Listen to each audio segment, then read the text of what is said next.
Pacheco. Wait.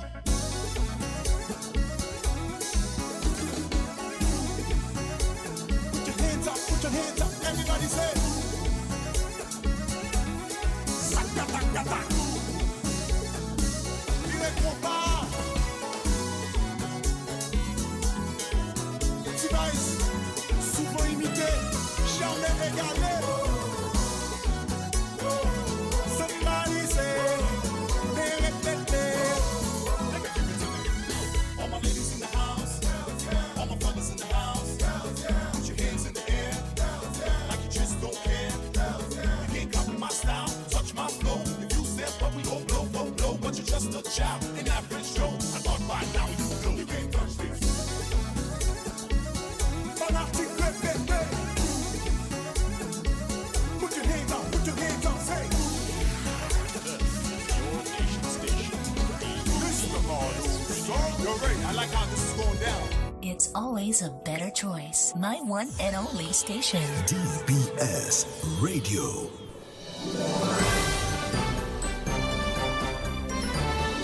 Fair and balanced, unbiased and clear, concise and accurate. This is the DBS Evening News. Here now is your presenter with the headlines. In the headlines, Dominica records a decline in gastroenteritis and flu cases. In news from the region, Jamaica signs CARICOM protocol to enhance cooperation. And internationally, France's president calls for suspension of investment in U.S. until tariffs clarified. Good evening, I am Leila Langford. Details of the news when I return. Yo, what's up? Baby, let's go! S News. Welcome back. Dominica has recorded a decline in gastroenteritis and flu cases. National epidemiologist Dr. Shaolin Ahmed warns, however, that precautionary measures need to be employed by all Dominicans to guard against these illnesses. The Ministry of Health, Wellness and Social Services is pleased to inform the public that there has been a noticeable decrease in the number of reported cases of gastroenteritis and flu across the island. This positive trend reflects the collective effort of our healthcare professionals, along with public health initiatives and the responsible actions of our citizens in maintaining proper hygiene and following health guidelines. While this decline is encouraging, we urge the public to remain vigilant and continue practicing good hygiene habits, including frequent hand washing with soap and water, proper food handling and storage, staying hydrated and maintaining a healthy diet, covering coughs and sneezes to prevent the spread of infections, seeking medical attention if experiencing severe symptoms. The ministry will provide a comprehensive update on Friday, April 4th during a scheduled press conference. We thank the public for their cooperation and commitment to practicing their health and the well-being of our nation. National epidemiologist Dr. Shaolin Ahmed.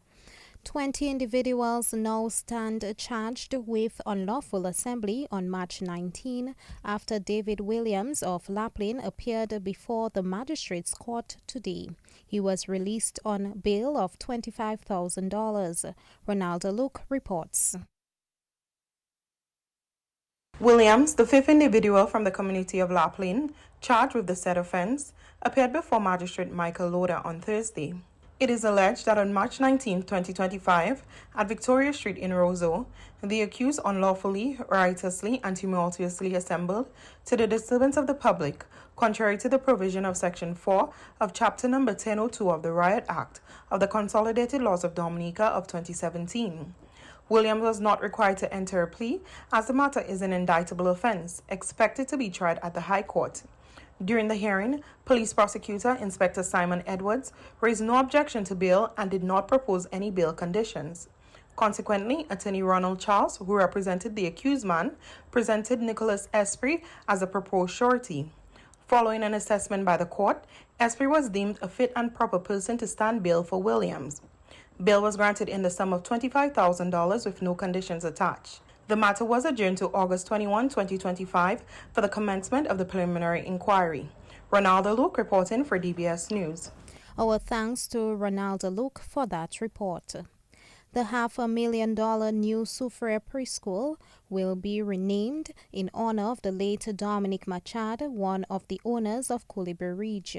Machad and her partner, Daniel Langlois, were killed in Dominica in early December 2023. An official ceremony for the blessings of the ground took place today on the construction site of the Dominique Machad preschool. It's a big undertaking. We're talking about an investment of $500,000, being on the hook to commit to raising $500,000 and completing a school, preschool, and handing the keys to the government to operate. Certainly, I'm speaking on behalf of the Jungle Bay family, my staff, that through their tips, they've made contributions. A percentage of their tips have gone into this. The company, Jungle Bay itself, have made a huge contribution, and several of our guests. We've been raising money over the past year and a half or so, and I'm proud to say that we're certainly more than 50% of the way there now, and we're ready to go. So we're just waiting for the final touch-ups to the plans and the permits and everything so that we can get going. The goal is to start construction. We're aiming to start construction in June so that we can turn the key over to the Ministry of Education by the end of the year. So by January, these beautiful preschoolers and the other preschoolers can have a brand new, well-equipped preschool.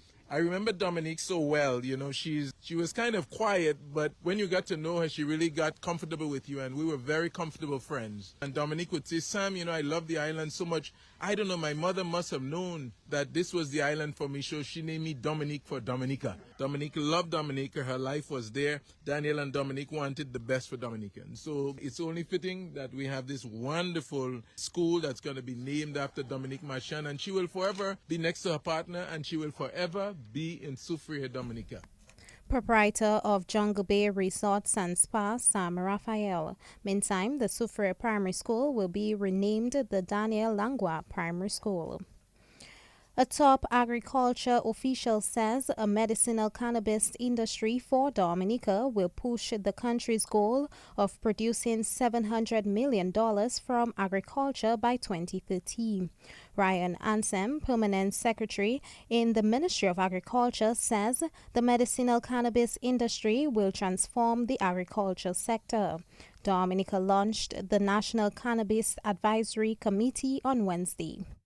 Today marks a critical juncture in our collective journey towards building a sustainable, modern, and prosperous medicinal cannabis industry for the Commonwealth of Dominica.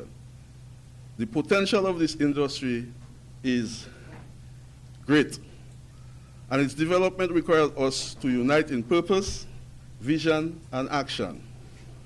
The Ministry of Agriculture, Fisheries, Blue and Green Economy is initiating actions to increase the contribution of the crop sector to the gross domestic product of Dominica, and thus expanding and improving the cannabis production, processing, and marketing is one such initiative. Cannabis forms part of the Ministry of Agriculture 5 Cs, and we do have a 5C strategy, and cannabis for me is one of the fundamental pillars. So to include and to accompany cannabis, we're talking about coconut, citrus, cocoa, and coffee, and cannabis making the 5 Cs. It forms the foundation of our approach to the medicinal cannabis industry, ensuring that our agricultural sector is resilient, inclusive, and competitive. I wish now to remind you of the goal of the ministry is to increase the contribution of agriculture to our gross domestic product by 700 by 2030. Permanent Secretary in the Ministry of Agriculture, Ryan Ansem. Executive Director of the Dominica Association of Industry and Commerce, Ashma McDougall, says the sugar and sweetened beverage tax has impacted the business community. The tax was introduced during the 2024-2025 budget presentation to address the high incidence of chronic non-communicable diseases. As it relates to proposed budget allocations prioritizing health sector, and we see that there have been some bills that have been read last October, the pharmacy bill, digital health bill. There's also the incorporation of a health information management system. Specifically, however, to this particular fiscal proposal was the SSB tax. It was a sugar and sweetened beverage tax that was imposed in response to the high incidence of NDCs in Dominica.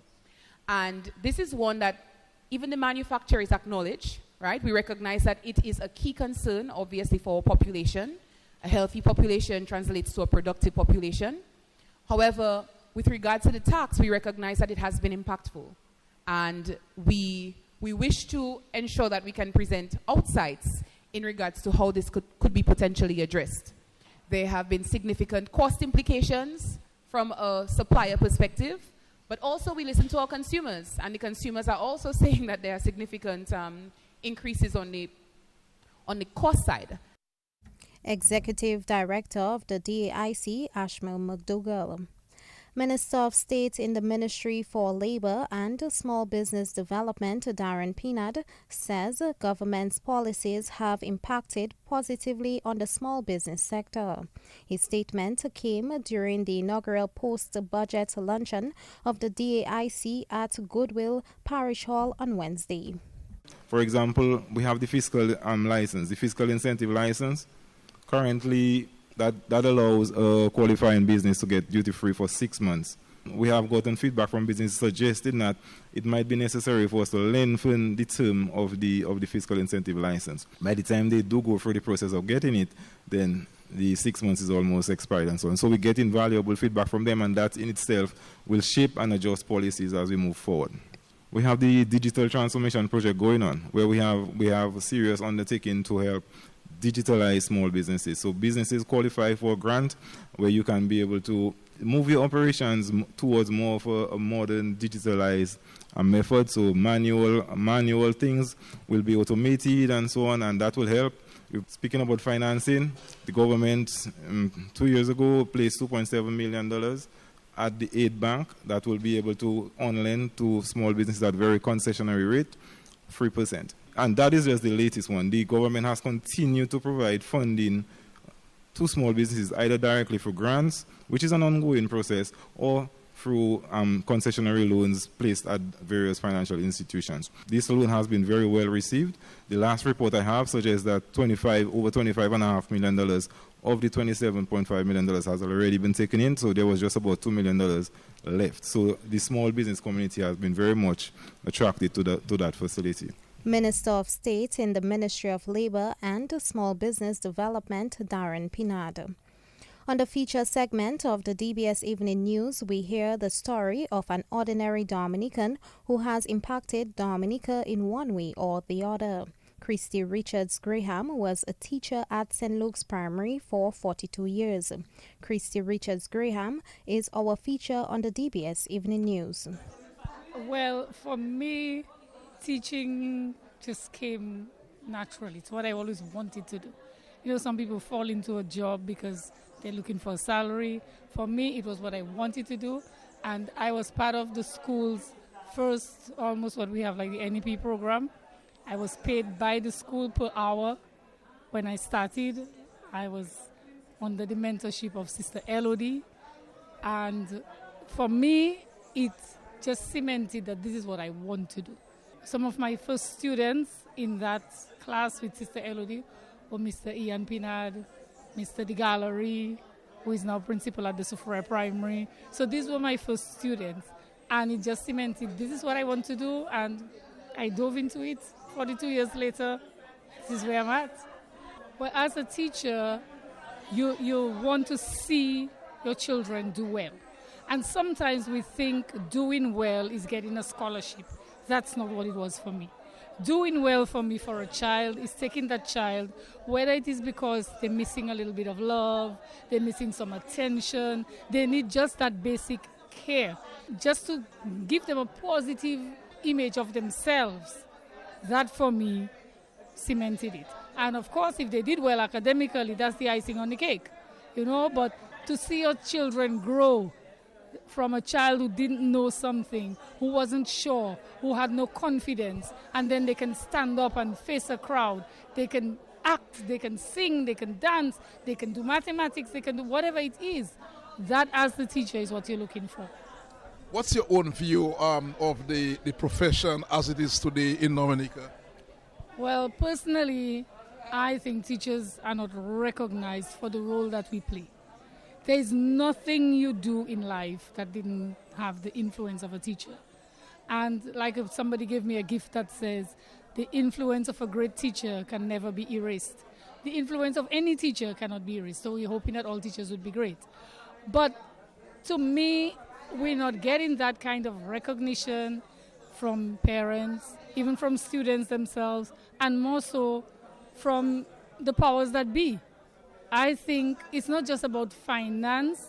Maybe we cannot get the biggest salary in the world, but recognize the work that we do. And instead of always saying teachers need to do this and teachers need to do that, talk about teachers have done this, teachers have done that. This is what teachers are doing. And maybe people will want to stay in the service and feel appreciated. In any profession that you are in, you feel appreciated, you're going to want to stay.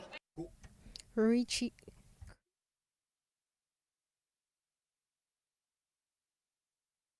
And that was Christy Richards Graham on our feature segment. That's the National Focus, Regional and International Developments. Up next. Yo, what's up? Baby, let's go! Turn your TV on. Listen to DBS on Digicel TV Channel 50 and Flow TV Channel 951.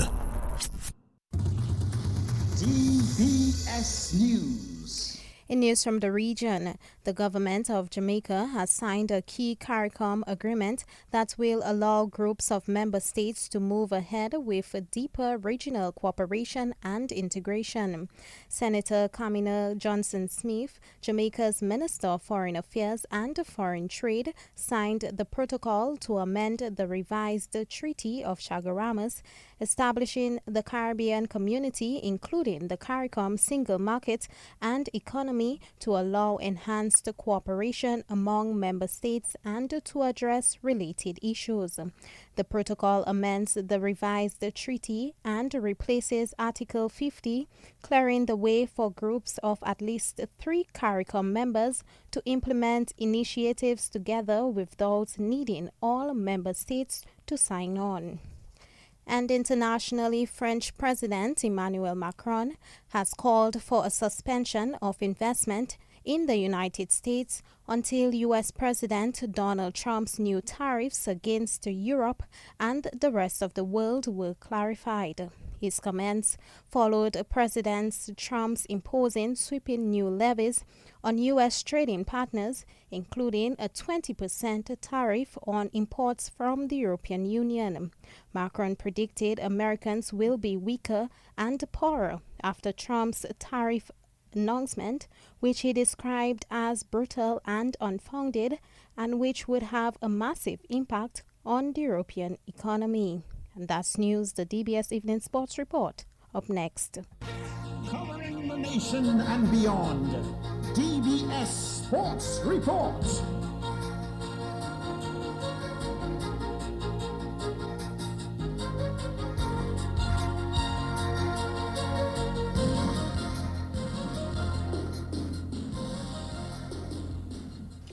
Welcome to the DBS Evening Sports Report. I am your presenter this evening. My name is Joseph Fadul. First, we bowl off with some cricket news.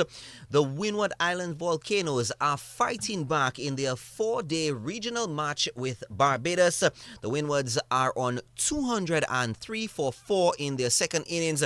Joining us right now is Curtis Matthew with the latest on that game. Curtis Matthew, good evening. To you, Joseph Fadul. Yes, the Windward Islands, they're fighting back in that match against Barbados Pride. The Windwards a little while ago were 203 for 4. Kavem Hodge is batting on 77 not out. That's Kavem Hodge, the Dominican, on 77 not out. Earlier, Alec Athanase made 78. Ambris, the century maker in the first innings, scored 8.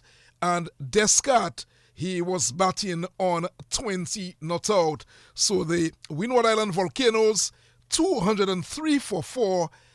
Ambris, as we told you, the Centurion in the first innings scored 8. In the second innings, Athanase made 78. And Kavem Hodge is batting on 77 not out. Earlier today, there's some matches going on earlier today. The combined campuses and colleges, they're batting on 29 without loss in the second innings. They made 238 in the first innings against the West Indies Academy. The West Indies Academy scoring 316. In the other match, the Leeward Island Hurricanes against Guyana Happy Eagles. The Leeward Island Hurricanes 335. The Guyana Happy Eagles 193. They're batting again 137 for 1. Perez scored 49. Matthew Nandu 53 not out. Kevlon Anderson 31 not out. So we've brought you the scores on this, the regional 40 tournament. But we're watching closely the Windward Islands fighting back in their match with Barbados Pride.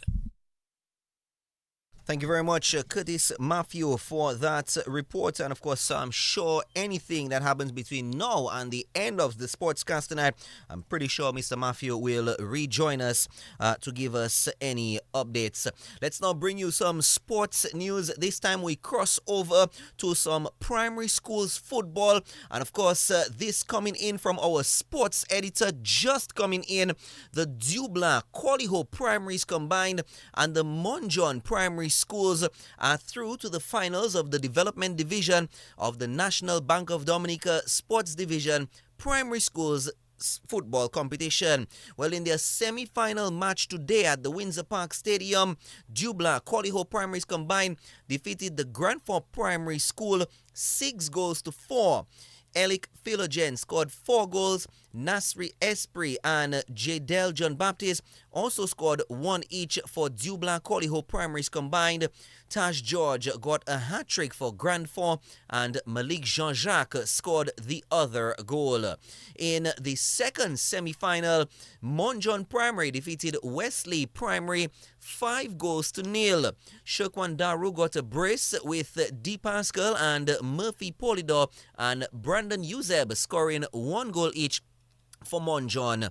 In the third place match played between the losers of the semi-finals, Grand Fork Primary edged out Wesley Primary by 3-2 to capture the third place and the bronze medals. Taj George scored all 3 goals for Grand Fork Primary School, his second hat-trick of the day, while Daniel Benjamin scored a brace for Wesley Primary School. Well, Dubla, Qualiho Primaries combined and the Monjon Primary will meet in the finals of the development division. Let's move over to some more sports this afternoon. Let's take you back to some cricket, where Stefan Pascal will captain a 14-member under-19 national cricket team for the 2025 Windward Islands tournament. The tournament is being held in Grenada from April 6th to the 13th. Well, the Dominica Cricket Association says the young cricketers who have been selected show incredible dedication, skill and passion for the game, and the association is confident they will make Dominica proud on the regional stage. Well, the full squad reads as follows: Stefan Pascal, the captain; Jelani Joseph, the vice-captain; Luvio Charles, Darren Toussaint, Diony Rowell, Arsenio Fontaine, Amil Gilbert, Malinga Bruni, Edmond Moranci, Jason Vidal, Joel Dura, Cassidy Larocque, Kenneth Valmont, and Kester Lestrade. Let's go back to some primary schools football. This time on the girls' side, where a number of schools will battle it out in the intermediate round of the National Bank of Dominica Sports Division's Primary Schools Girls Football Competition. Well, the 3 qualifying schools in the southeast zones are Goodwill Primary School, Christian Union Primary, and Grand Bay Primary. The 3 schools qualified first, second, and third respectively in competitions earlier this week at the Windsor Park. The intermediate round is being held on Friday the 4th, that's tomorrow. Meantime, in the northeast zone, St. John's Primary School, Baroness Patricia Scotland Primary School, and Wesley Primary are through to the intermediate round of the National Bank of Dominica Sports Division Girls Competition. These schools also participated in the competition at Benjamin Park in Portsmouth on Tuesday. The St. John's Primary secured first place, with Baroness Patricia Scotland Primary coming in second, while at third place was the W.S. Stevens Primary School. Penville Primary stands at fourth place. Let's take you to some basketball news, this time in schools basketball, where we can tell you the Convent High School secured its first win in the sports division organized secondary schools under 20 girls basketball championships at the Massac Indoor Facility. All girls schools refused to relinquish the lead against their Northeast Comprehensive counterparts after opening the scoring an early lead of 6-0. Delicia Julian got 11 points and 9 assists for Convent High School in their 37-32 win over the girls from the Northeast. Natalia Dawe got 12 points for CHS as well. For the Northeast Comprehensive School, Sanaya Laura was the top scorer with 21 points. Let's roll back to some cricket, where Cricket West Indies officials are hopeful that Sabina Park in Jamaica will be able to host its first day-night test when Australia visit for the third match of their series in July. Well, tickets for the series went on sale earlier this week, and the third test is listed as a day-night encounter following 2 matches in Barbados and Grenada. However, making it a day-night test remains dependent on the completion of the floodlight upgrade works to bring Sabina Park up to international standards. Well, the venue has never hosted a day-night international cricket due to the poor quality of the lights. Well, Cricket Australia is supportive of the test being a day-nighter, and it's understood officials will visit Jamaica as part of a pre-tour inspection later this month. Well, Australia have never played a day-night test overseas. For both teams, the series will be their first in the 2025 to 2027 World Test Championship cycles. Let's shoot back to some football. Of course, some football results from last night, where Valvoline We United registered their first win of the 2025 Dominica Football Association DFA Premier League season, as they made very light work of Petrocaribe Point Michel as that tournament continued last night at the DFA Technical Center. Well, We United took the match 4-0. Ricardo George scored twice, with Jalil Alexander scoring for We United. We United also benefited from an own goal. Well, football action continues this Friday with Promex Harlem United taking on DSFC. That's taking place at the DFA Technical Center. We ping-pong back to some cricket, where the Board of Control for Cricket in India is standing by its decision to schedule an India-South Africa test in Delhi between November 14th to 18th, a time of year when people in the capital city have struggled with high air pollution levels in recent years. Well, according to the BCCI, all factors have been considered, and the pollution issue doesn't happen every year. Well, on the air quality index, a reading over 300 is considered very poor and over 400 severe. On November 18th last year, the air quality in Delhi was measured at 999, making it extremely poor.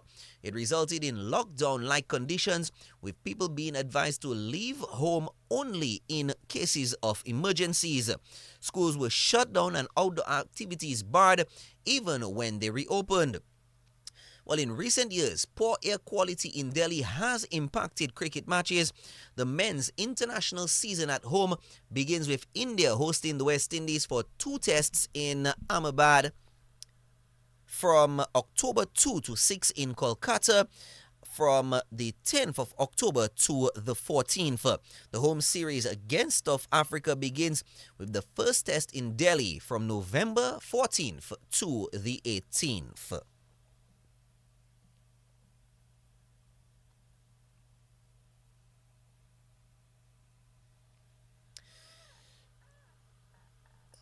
We can also tell you that Pakistan incurred an over-rate offense for a second game in a row against New Zealand after they were found 1 over short in the second ODI in Hamilton. The players were fined 5% of their match fees after Captain Mohammed Rizwan pleaded guilty to the offense. Well, Pakistan were found 2 overs short in the opening ODI of the 3-game series where they lost by 73 runs. They went down in the second ODI by 84 runs to concede the series with a match to spare. Pakistan were also fined for a slow over rate in the opening match of the 2025 Champions Trophy, which was also against New Zealand. Thus, this is the 3rd consecutive match against New Zealand and the 3rd in 4 completed ODIs in which Pakistan have been docked for an over-rate offense.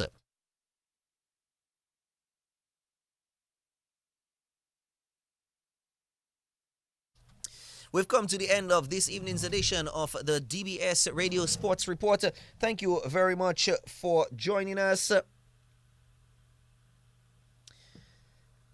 Leila Langford brought you the evening sports, the evening news right here on DBS Radio. Of course, Curtis Matthew joined us to bring us up to date on the regional games that are happening. And of course, I presented the rest of the sports package right here on DBS Radio. Once again, on behalf of the entire sports department,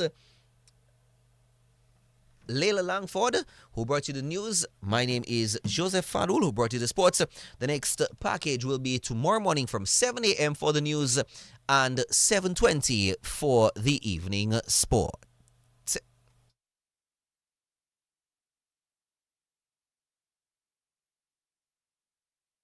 DBS Radio gives you top quality service over any other for live streaming of funerals. Call us today at 448-3282.